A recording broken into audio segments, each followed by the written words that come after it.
Ini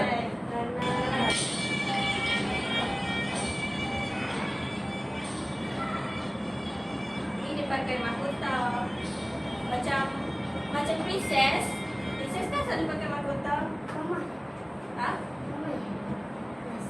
Emas. Emas. Memanglah mahkota tu dibuat daripada emas.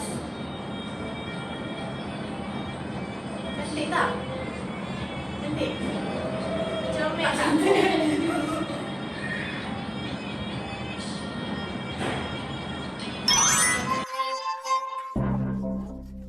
Kepala saja. Kenapa ada kepala? Berdaya tak? Tahu tak kenapa dia bagi kepala saja? Sebab nanti orang akan sambung badan dia sendiri. Saya nak korang lukis badan ni. Baik. Ha. Dengan baju-baju dia.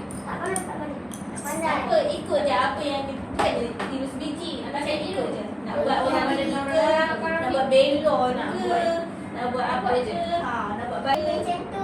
Tak apa, kita lukis biasa-biasa je. Kita warna. Mana tu sini?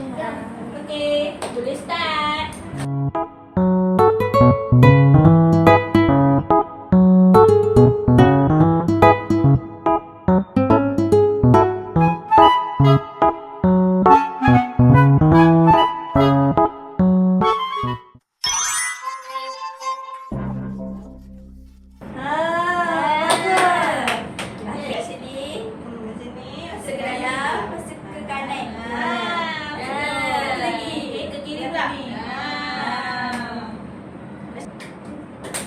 Pusing. 2. Pusing. Okey, dah habis. Okey. Hari ni kita belajar pasal apa? Pasal? Arab. Bahasa. Kedah. Yang warna tadi tu siapa? Apa nama dia? Putri. Putri dan Okey. Nara. Okey.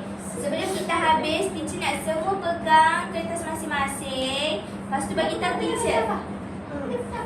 Okey, lepas tu bagi tahu teacher apa yang awak buat. Kerja apa awak cantiknya. Ini awak. Ini apa?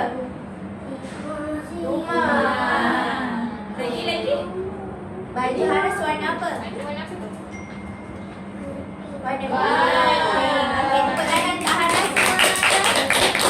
Ada apa? Aryan punya, Aryan lukis apa? Aryan cerita apa Aryan lukis? Awal. Nama. Okey, baju Aryan baju apa? Warna apa? Ni dia pakai baju apa ni? Dress ke? Baju t-shirt. T-shirt apa buat? Baju tidur. Wow. Ah. Baju siapa? Baju apa kan? Aduh.